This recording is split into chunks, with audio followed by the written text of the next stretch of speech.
Hello students and welcome back to our channel Pankh academy. हम last lecture में पूरा prokaryotic cell complete कर चुके हैं और आज के लेक्चर में हम स्टार्ट करेंगे eukaryotic cell. So without wasting any time let's get started.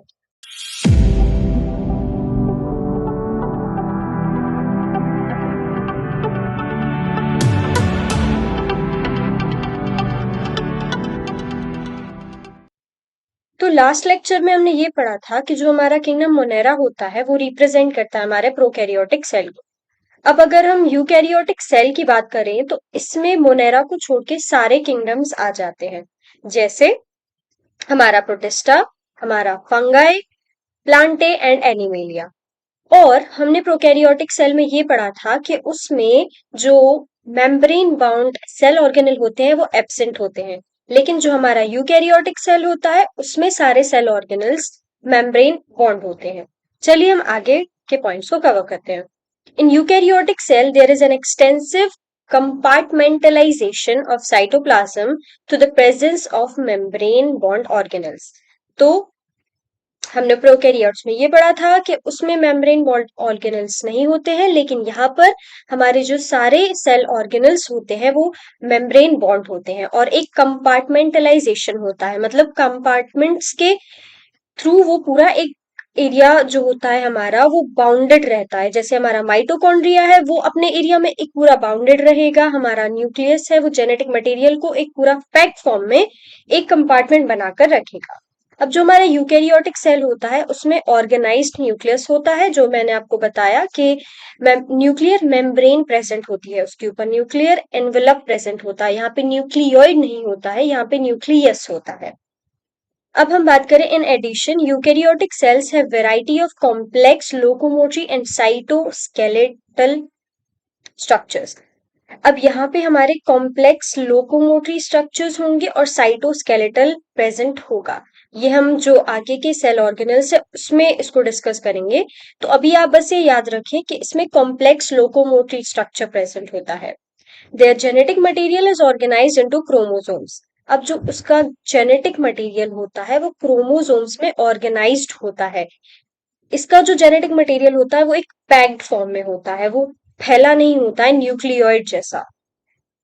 अब हम आगे पढ़े। All eukaryotic cells are not identical. सारे यूकैरियोटिक सेल्स आइडेंटिकल नहीं होते हैं, अलग अलग टाइप्स के होते हैं। Plants and animal cells are different as former possess cell walls. अब जो हमारा प्लांट सेल है और एनिमल सेल है ये मैंने आपको सेल थ्योरी में भी पढ़ाया था कि जो हमारे श्वान साइंटिस्ट थे उनने ये बताया था कि जो प्लांट सेल होता है और एनिमल सेल होता है उसमें सेल वॉल एक डिस्टिंक्ट फीचर होता है। इससे आपका सेल थ्योरी का भी रिवीजन हो गया है। अब हम आगे देखें तो हमारा प्लास्टिड प्रेजेंट है यहाँ पे and a large central vacuole which are absent in animal cells। तो जो हमारा प्लास्टिड होता है और लार्ज सेंट्रल वैक्यूल होता है ये सिर्फ जो हमारा प्लांट सेल होता है उसमें ही प्रेजेंट होता है, एनिमल सेल में ये एब्सेंट होता है।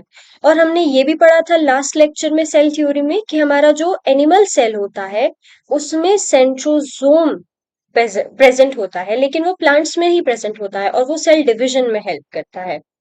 Other And animal cells have centrioles which are absent in almost all plant cell। ये हमने लास्ट लेक्चर के सेल थ्योरी में भी कवर कर लिया था।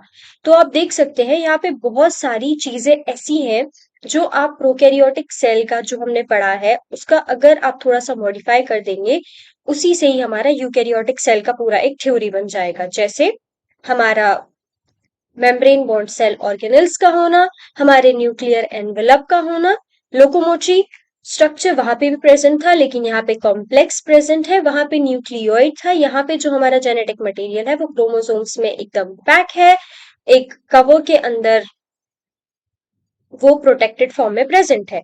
प्लास्टिड्स प्रेजेंट है यहाँ पे हमारे प्लांट सेल में और एक लार्ज सेंट्रल वैक्यूल प्रेजेंट है। एनिमल सेल में हमारा सेंट्रोजोम प्रेजेंट होता है जो हमारा प्लांट सेल में प्रेजेंट नहीं होता है। ये है हमारे सारे सेल ऑर्गेनल्स। अब इसको हम एक एक करके डिटेल में डिस्कस करेंगे। तो चलिए यहाँ पे आप देख सकते हैं एक प्लांट सेल का डायग्राम बना हुआ है। तो यहाँ पे एक लार्ज सेंट्रल वैक्यूल प्रेजेंट है और यहाँ पे हमारा जो न्यूक्लियस है वो हमारा पेरिफेरी पे प्रेजेंट है? ये बहुत ही बेसिक सा क्वेश्चन है, लेकिन बहुत सारे स्टूडेंट्स कंफ्यूज हो जाते हैं जब ये पूछा जाता है कि जो हमारा प्लांट सेल होता है ना, उसका जो न्यूक्लियस होता है वो पेरिफेरी पे प्रेजेंट होता है, क्योंकि जो हमारा वैक्यूल है वो एक सेंट्रलाइज्ड पार्ट में प्रेजेंट होता है। आगे चल के देखते हैं, हमारा एनिमल सेल यहाँ पे प्रेजेंट है। यहाँ पे जो हमारा न्यूक्लियस है वो एकदम सेंटर में प्रेजेंट है, और यहाँ पे हमारा कोई भी सेंट्रल वैक्यूल जैसा चीज नहीं है। यहाँ पे आप देख सकते हैं माइक्रोविलाए है, यहाँ पे सेंट्रियोल है जो सिर्फ एनिमल सेल में प्रेजेंट होता है। यहाँ पे आपको सेंट्रोसोम या सेंट्रियोल जैसा देखने के लिए नहीं मिलेगा। आगे बढ़ते हैं, और अब आता है हमारा क्रक्स ऑफ द चैप्टर। सो अब हम सारे जो भी सेल ऑर्गेनल्स हैं हमारे यूकैरियोटिक सेल के, उसको डिटेल में पढ़ेंगे। तो शुरुआत करते हैं स्टूडेंट्स हम सेल मेम्ब्रेन से। जब केमिकल स्टडीज की गई हमारे सेल मेम्ब्रेन पे, स्पेशली इन ह्यूमन आरबीसी, तब हमें एक पॉसिबल स्ट्रक्चर मिला हमारे प्लाज्मा मेम्ब्रेन का। ये पॉइंट हमने कवर कर लिया। नेक्स्ट पॉइंट देखते हैं। Cell membrane is mainly composed of proteins and lipids, mainly phospholipids. अब जो हमारा सेल मेम्ब्रेन होता है उसमें मेनली प्रोटीन और लिपिड्स प्रेजेंट होते हैं। उसमें भी अगर हम स्पेसिफिकली देखें तो फॉस्फोलिपिड प्रेजेंट होता है। अब जो हमारा फॉस्फोलिपिड होता है ना, उसका जो हेड होता है वो पोलर होता है। आपने पोलैरिटी पढ़ी होगी, जब हम वाटर की बात करते हैं तो उसमें पोलैरिटी प्रेजेंट होती है, चार्ज प्रेजेंट होता है, H+ एंड OH-। इसका मतलब वो पोलर है। जो हमारा फॉस्फोलिपिड का हेड है वो भी पोलर होता है, उसमें पोलैरिटी प्रेजेंट होगी और वो आउटवर्ड होता है। और अगर हम हमारे टेल की बात करें तो ये नॉन पोलर होती है, मतलब ये हाइड्रोफोबिक है, ये पानी के साथ सॉल्युबल नहीं है, इसीलिए इसको हम हाइड्रोफोबिक बोलते हैं। हाइड्रोफोबिक का मतलब हुआ पानी से डरती है, आप बस ये अभी एज्यूम करके चले। और ये इनर साइड में प्रेजेंट होती है। अगर हम नेक्स्ट पॉइंट देखें तो ह्यूमन आरबीसी की बात की गई है यहाँ पे। ह्यूमन आरबीसी में ये जो डेटा यहाँ पे दिया है ये बहुत इंपॉर्टेंट डेटा है। ह्यूमन आरबीसी में 52% प्रोटीन होता है एंड 40% उसमें लिपिड प्रेजेंट होता है। अब जो हमारा प्रोटीन होता है वो इंटीग्रल होता है या पेरिफेरल होता है। दो टाइप का प्रोटीन प्रेजेंट होता है, मैं आपको समझाती हूँ। अब यहाँ पे मैं इसको अगर जूम करूं तो अब हम प्रोटीन की बात कर रहे हैं। यहाँ पे आप देख सकते हैं जो ये है हमारा इंटीग्रल प्रोटीन। इंटीग्रल प्रोटीन मतलब ये हमारे मेम्ब्रेन के इनर साइड में प्रेजेंट है, मतलब ये एक पार्ट है, ये एक इन्वेजिनेशन बना के अंदर गया है। और अगर हम बात करें इस टाइप के प्रोटीन की तो ये हमारा सिर्फ ऊपर पड़ा हुआ है, हमारे जो हमारे लिपिड बाइलेयर पे है। तो ये होता है हमारा इंटीग्रल, मतलब इंटीग्रेटेड प्रोटीन। और पेरिफेरल मतलब ये सिर्फ पेरिफ्री पे प्रेजेंट है, ये फ्लोट करता रहता है ऊपर। और ये जो हमारा इंटीग्रल है ये एक तरीके से कॉम्पैक्टली अंदर धसा हुआ है हमारे सेल मेम्ब्रेन में। और यहाँ पे आप देख सकते हैं ये लिपिड का हमारा हेड है, ये उसकी टेल है। तो ये जो पूरा आपको ब्लू पार्ट दिख रहा है ना, ये पूरा लिपिड का हेड है, और ये जो ये आपको लाइंस दिख रही है ना, ये हमारा लिपिड का टेल है। चलिए नेक्स्ट पॉइंट को देखते हैं। मोस्ट एक्सेप्टेड जो मॉडल है हमारा स्ट्रक्चर हमारे सेल मेम्ब्रेन का, वो है fluid Mosaic model given by singer and Nicholson. और ये ईयर भी आपको याद रखना है 1972। ये बहुत बार नीट के हमारे जो हम पीवाईक्यू से हम देखें तो उस क्वेश्चन में रिपीट हुआ है। अगर हम सिक्स्थ पॉइंट देखें तो मेम्ब्रेन इज सिलेक्टिवली परमिएबल। ये हमने प्रोकैरियोट्स में भी पढ़ा था कि जो हमारी प्लाज्मा मेम्ब्रेन होती है वो सिलेक्टिवली परमिएबल होती है। परमिएबिलिटी मतलब मेम्ब्रेन के थ्रू बहुत सारे मॉलिक्यूल्स का आना जाना। अब ये सिलेक्टिवली परमिएबल है, ये सिर्फ कुछ मॉलिक्यूल्स को जिसको ये अलाउ कर सकती है उन्हीं को ही अंदर आने देगी, नहीं तो ये ऐसे किसी को भी अंदर नहीं जाने देगी। Many molecules can move across the membrane without any requirement of energy is called passive transport। अब यहाँ पे दो टाइप के हमारे ट्रांसपोर्ट हैं, एक एक्टिव ट्रांसपोर्ट होगा और एक पैसिव ट्रांसपोर्ट होगा। पैसिव ट्रांसपोर्ट में क्या होता है, मेनी मॉलिक्यूल्स जो होते हैं हमारे वो मेम्ब्रेन्स के ऊपर नीचे जा सकते हैं, अंदर बाहर हो सकते हैं बिना किसी एनर्जी रिक्वायरमेंट के। तो जो हमारे कुछ मॉलिक्यूल्स होते हैं वो बिना किसी एनर्जी के थ्रू अंदर बाहर कर सकते हैं, तो उस ट्रांसपोर्ट को हम बोलते हैं पैसिव ट्रांसपोर्ट। उसमें कोई एनर्जी का रिक्वायरमेंट नहीं है। अब जो हमारा वाटर का मूवमेंट होता है वो डिफ्यूजन के थ्रू होता है और उस प्रोसेस को हम बोलते हैं ऑस्मोसिस। अब कुछ मॉलिक्यूल्स ऐसे होते हैं जिसको अंदर बाहर जाने के लिए एनर्जी का रिक्वायरमेंट होता है, एटीपी का रिक्वायरमेंट होता है। उस टाइप के ट्रांसपोर्ट को हम बोलते हैं एक्टिव ट्रांसपोर्ट। पैसिव ट्रांसपोर्ट में कोई भी एनर्जी नहीं चाहिए होता है और एक्टिव ट्रांसपोर्ट में हमें एनर्जी चाहिए होता है। वाटर का मूवमेंट डिफ्यूजन के थ्रू हो जाता है और जो एक्टिव ट्रांसपोर्ट है उसमें जैसे Na+ का पंप होता है, K+ का पंप होता है। जब आप न्यूरॉन के बारे में पढ़ेंगे, जब आप उसको डिटेल में पढ़ेंगे, उसका वर्किंग डिटेल में पढ़ेंगे, तब आपको ये और अच्छे से समझ में आएगा। Na+ और K+ पंप, अभी आपको सिर्फ याद रखना है कि ये एक एक्टिव ट्रांसपोर्ट का पार्ट है, सोडियम एंड पोटेशियम पंप। अब आपको, मुझे लगता है अब समझ में आ गया होगा कि पैसिव ट्रांसपोर्ट और एक्टिव ट्रांसपोर्ट में क्या डिफरेंस है। मैं आपको थोड़ा सा और डिटेल में अगर बताऊं, तो जो हमारा लिपिड बायलेयर होता है ना, ये एक टाइप का नॉन पोलर लेयर है। तो जब हमारे किसी भी नॉन पोलर मॉलिक्यूल को अंदर जाना होगा वो तो इजीली चला जाएगा। लेकिन अगर जैसे हमारे पोलर मॉलिक्यूल्स है, Na+ है, K+ है, ये पोलर है, इसके ऊपर चार्ज लगा हुआ है, पोलैरिटी है, तो इसके लिए एक एक्टिव ट्रांसपोर्ट की जरूरत है, एनर्जी की जरूरत है, क्योंकि ये नॉन पोलर लेयर से ऐसे ही अंदर नहीं जा सकते हैं। इनको एक पोलर लेयर चाहिए अंदर जाने के लिए, तो वो तो यहाँ पे है नहीं, तो इसीलिए इसको एनर्जी देते हैं और एक पंप्स बनाए हुए हैं जिससे इसका ट्रांसपोर्ट होता है।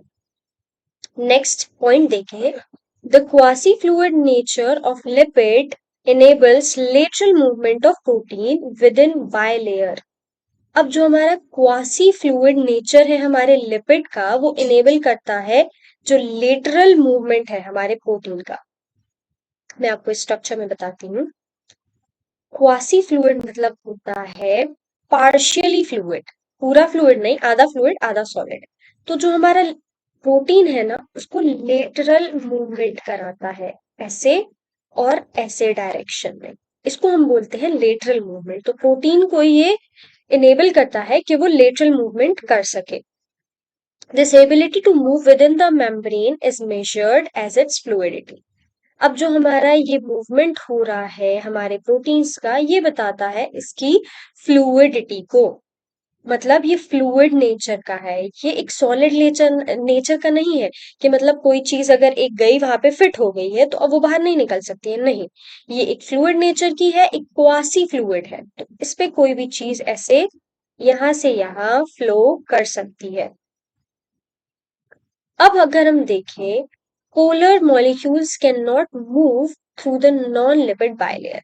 जो मैंने आपको पहले बताया, जो पोलर मॉलिक्यूल्स होते हैं वो हमारे लिपिड की जो बायलेयर है, नॉन पोलर लिपिड की बायलेयर है, बायलेयर मतलब दो लेयर्स प्रेजेंट है, उसके थ्रू पोलर मॉलिक्यूल्स अंदर बाहर नहीं हो सकते हैं, इसीलिए उनको पंप्स की रिक्वायरमेंट होती है और एनर्जी की भी। नेक्स्ट पॉइंट देखते हैं, the fluid nature of membrane is important for function like cell growth, formation of intercellular junction, secretion, endocytosis and cell division. तो ये सारे फंक्शंस हैं हमारे सेल मेम्ब्रेन के। जैसे सेल ग्रोथ, सेल का ग्रोथ कराना, जो ग्रोथ होता जाएगा तो ये अपने आप बढ़ता जाएगा। तो इसमें ये नहीं है कि एक सेल को बर्स्ट नहीं होगा। जो सेल मेम्ब्रेन है हमारा, ये फ्लूइड नेचर का है, तो जैसे ही सेल का ग्रोथ होता जाएगा ये स्ट्रेच होता जाएगा।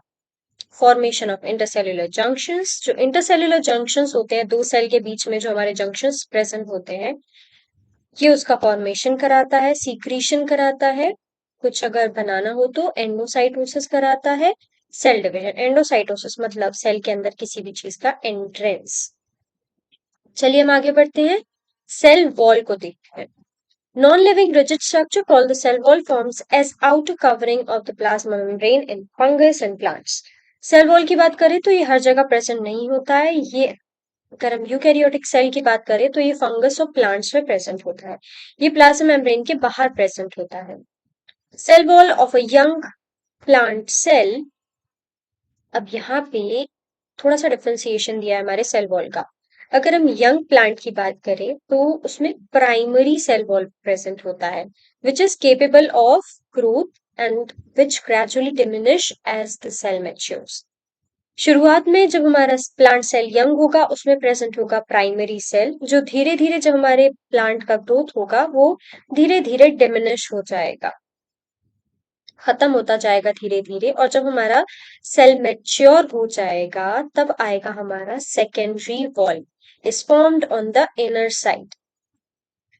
इसका मतलब क्या हुआ देखिए, अगर मैं आपसे बात करूं सेल वॉल का, तो जो हमारा सेल वॉल है ये हमारा है प्लाज्मा मेम्ब्रेन और ये है हमारा सेल वॉल।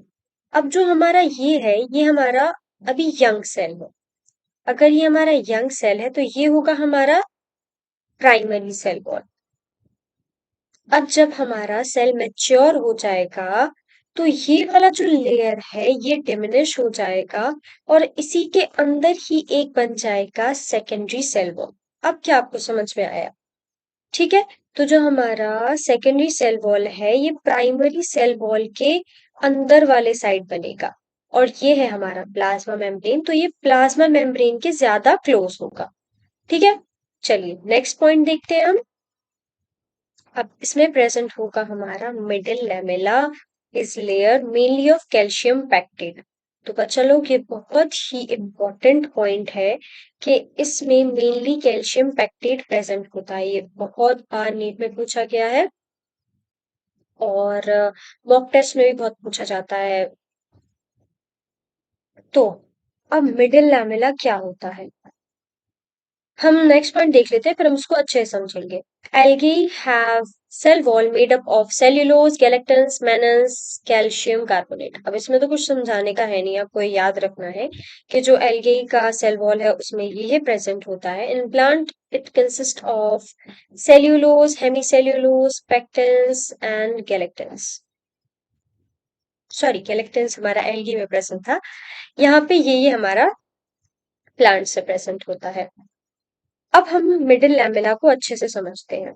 यहाँ पे आप देख सकते हैं ये हमारा साइटोप्लाज्म है, ये हमारा सेल मेम्ब्रेन है, ये हमारा मिडिल लैमेला है। अब यहाँ पे देख सकते हैं कि जो हमारा साइटोप्लाज्म है सेकेंडरी सेल वॉल उसके ज्यादा क्लोज है।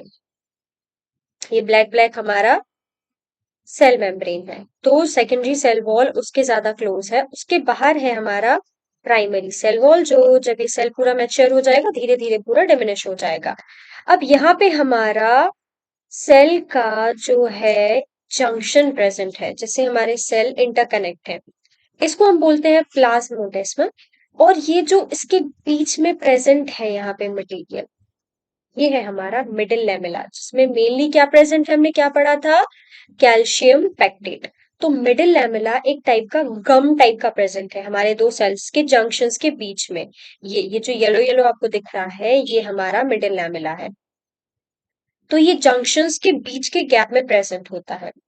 चलिए आगे बढ़ते हैं और अब हम पढ़ेंगे हमारा साइटोस्केलेटन। तो हमने शुरुआत में पढ़ा था कि कॉम्प्लेक्स लोकोमोटरी और साइटोस्केलेटन स्ट्रक्चर्स प्रेजेंट होते हैं हमारे यूकैरियोट्स में। तो ये क्या होते हैं अब हम पढ़ेंगे। An elaborate network of filamentous proteinaceous structure present in cytoplasm and is collectively referred to as cytoskeleton। ये एक एलैबोरेट नेटवर्क होता है, फिलामेंट्स मतलब फिलामेंट्स के फॉर्म में, प्रोटीनेशियस होता है ये नेचर में, और ये हमारे पूरे साइटोप्लाज्म में प्रेजेंट होता है कुछ इस टाइप से। ये हमारे फिलामेंट्स प्रेजेंट होते हैं, ऐसा भी हो सकता है या हमारा ऐसा भी हो सकता है। ये प्रोटीनेशियस होता है, प्रोटीन से बनता है। एक फिलामेंट्स का एक पूरा नेटवर्क होता है जो हमारे साइटोप्लाज्म में प्रेजेंट होता है। इसको पूरे को हम मिला के बोलते हैं cytoskeleton. It is involved in many functions such as mechanical support, motility, maintenance of the shape of the cell। अब ये हमारे सेल को मैकेनिकल सपोर्ट प्रोवाइड करता है, मोटिलिटी में हेल्प करता है और मेंटेन करने में शेप ऑफ द सेल। एक बहुत ही छोटा सा टॉपिक दिया आपकी एनसीईआरटी में, तो मैं ये चाहती हूँ कि आप एनसीईआरटी को ही कवर करते चले। कोई एक्स्ट्रा पॉइंट्स अगर आप एनसीईआरटी के बाहर मैं आपको पढ़ा तो दूंगी लेकिन उसका कोई फायदा नहीं है, क्योंकि क्वेश्चन तो हमारा यहीं से आना है। तो मेक श्योर करें कि आप एनसीईआरटी को पॉइंट्स को कवर करते चलें। तो हमारा साइटोस्केलेटन क्या होता है? ये फिलामेंटस प्रोटीनेशियस स्ट्रक्चर होता है। ये एक नया टर्म आपको पता चला होगा जो हमारे साइटोप्लाज्म में प्रेजेंट होता है। ये एक न्यू चीज है, तो इसको याद रखें, इसका नेचर याद रखें और ये याद रखें कि ये फिलामेंटस प्रेजेंट होता है और प्रेजेंट कहाँ होता है? हमारे साइटोप्लाज्म में। अब हम देखते हैं माइक्रो बॉडीज, जो हमारे एनसीईआरटी के सबसे लास्ट, जो हमारा जहाँ पे चैप्टर एंड हो रहा है, समरी के ऊपर छोटा सा दिया हुआ है और ये बहुत इंपॉर्टेंट है। ये जो लाइन है उसी में से ही क्वेश्चन फ्रेम हो जाते हैं। क्या है वो? Many membrane bound minute vesicles called microbodies that contain various enzymes are present in both plants and animals. अब ये क्या होते हैं? छोटे छोटे माइन्यूट मेम्ब्रेन बॉन्ड वेसिकल्स होते हैं जो प्रेजेंट होते हैं हमारे प्लांट और एनिमल सेल दोनों में, और इसके अंदर बहुत सारे एंजाइम्स प्रेजेंट होते हैं। ये एनसीईआरटी सिर्फ इतना ही बताती है माइक्रो बॉडीज के बारे में, तो मैं भी आपको बस इसी पॉइंट को ही क्लियर करूंगी। वेसिकल्स मतलब यहाँ पे छोटे छोटे इस टाइप के वेसिकल्स प्रेजेंट होते हैं जिसके अंदर बहुत सारे एंजाइम्स होते हैं। ये प्लांट और एनिमल दोनों में ही हमारे जो सेल है उसमें प्रेजेंट होते हैं। तो स्टूडेंट्स, जिन सेल ऑर्गेनेल्स का आज हमें इस लेक्चर में पढ़ना था वो हम पढ़ चुके हैं। अब हम एक एनसीईआरटी को भी थोड़ा सा रीड कर लेते हैं। यहाँ पे ये सारे पॉइंट्स हम कवर कर चुके हैं कि यूकैरियोटिक सेल्स जो होते हैं वो क्या क्या इंक्लूड होता है उसमें। प्रोटिस्टा होता है, प्लांटी होता है, एनिमल, फंगस, उसके बाद एक्सटेंसिव कंपार्टमेंटलाइजेशन होता है, कॉम्प्लेक्स लोकोमोटरी साइटोस्केलेटन होता है। सारे यूकैरियोटिक सेल्स आइडेंटिकल नहीं होते हैं। लार्ज वैक्यूल प्रेजेंट होता है हमारे प्लांट सेल में। उसके बाद एनिमल सेल में एक एक्स्ट्रा सेल ऑर्गेनल प्रेजेंट होता है विच इज सेंट्रियोल। ये भी हम पढ़ चुके हैं। ये हमने प्लांट सेल और एनिमल सेल का भी हमने डायग्राम देखा था। इसमें ये भी देखा था कि एक सेंट्रल वैक्यूल होता है और न्यूक्लियस हमारा पेरीफेरी पे प्रेजेंट होता है। उसके बाद हम देखें तो हमने हमारा एनिमल सेल देखा था जहाँ पर न्यूक्लियस हमारा सेंट्रल में प्रेजेंट था। ये हमारा न्यूक्लियोलस प्रेजेंट है जो हम आगे के लेक्चर्स में न्यूक्लियस में जब पढ़ेंगे उसमें पढ़ेंगे। और हम देखते हैं सेल मेम्ब्रेन हम कवर कर चुके हैं, जो हमने ये देखा था आरबीसी के आरबीसी में जब हमने स्टडी किया था प्लाज्मा मेम्ब्रेन को, तो हमें एक पॉसिबल स्ट्रक्चर मिला था हमारे प्लाज्मा मेम्ब्रेन का। उसके बाद फिर हमने ये भी पढ़ा था कि ह्यूमन आरबीसी में 52% प्रोटीन और 40% लिपिड प्रेजेंट होता है। और एक पॉइंट जो मेरे नोट्स में नहीं है वो ये है, in addition to phospholipid cell membrane also contain cholesterol. हमारे जो सेल मेम्ब्रेन है उसमें कोलेस्ट्रॉल भी प्रेजेंट होता है जो हमारे सेल मेम्ब्रेन को स्टेबिलिटी प्रोवाइड करता है। उसके बाद हमने ये भी पढ़ा था नॉन पोलर टेल के बारे में, पोलर हेड के बारे में पढ़ा था। उसके बाद हमने पेरिफेरल प्रोटीन पढ़े थे, इंटीग्रल प्रोटीन्स पढ़े थे, और ये वाला डायग्राम भी हमने पढ़ा था। ये हमारा इंटीग्रल प्रोटीन है, फिर उसके बाद हमारा ये पेरिफेरल है, ये इंटीग्रल है। ये हमारा लिपिड बाइलेयर है, उसमें ये हमारी टेल है हमारे लिपिड की, और यहाँ पे हमारा कोलेस्ट्रॉल भी प्रेजेंट है। उसके बाद हम देखें तो हमने फ्लूइड मोजाइक मॉडल भी पढ़ा है। उसमें हमने ये भी पढ़ा है कि किसने दिया था और किस ईयर में दिया था, जो आपको अच्छे से याद रखना है। फ्लूइड मोजाइक मॉडल था 1972 में, सिंगर एंड निकोलसन ने दिया था। हमने पैसिव ट्रांसपोर्ट पढ़ा है, हमने ऑस्मोसिस पढ़ा है, हमने एक्टिव ट्रांसपोर्ट भी पढ़ लिया है। Na+K+ पंप के बारे में भी हम पढ़ चुके हैं। उसके बाद हमने सेल वॉल भी देख लिया है, प्राइमरी सेल वॉल के बारे में पढ़ लिया है, हमने सेकेंडरी सेल वॉल के बारे में पढ़ा। मैंने आपको जो प्लाज्मोडेस्मा मैंने डायग्राम में बताया वो यही प्लाज्मोडेस्माटा है, जो सेल जंक्शंस में हमारा जो एक ट्यूब टाइप का दिख रहा था जहां से सारा इधर उधर होता है हमारा मॉलिक्यूल्स का, वो होता है हमारा प्लाज्मोडेस्माटा। और जो बीच में ग्लू प्रेजेंट होता है उसको हमने बोला था मिडिल लैमेला, जो हमारा कैल्शियम पैक्टेट से भरा हुआ था। ये भी हमने पढ़ लिया है। तो मैंने आपको अपनी तरफ से पूरा जो भी है वो कवर कर लिया है। अब आपका बस एक रिस्पॉन्सिबिलिटी है, आप ये लेक्चर जब कंप्लीट कर लें तो एनसीईआरटी को एक बार थॉरली रीड कर लें। अब हम नेक्स्ट लेक्चर में बाकी के जो हमारे बचे हुए सेल ऑर्गेनल्स हैं उसको कंप्लीट करेंगे, एंडो मेम्ब्रेन सिस्टम से स्टार्ट करेंगे। तो चलिए हम हमारा लेक्चर यहाँ पे एंड करते हैं। तब तक के लिए टेक केयर, बाय बाय।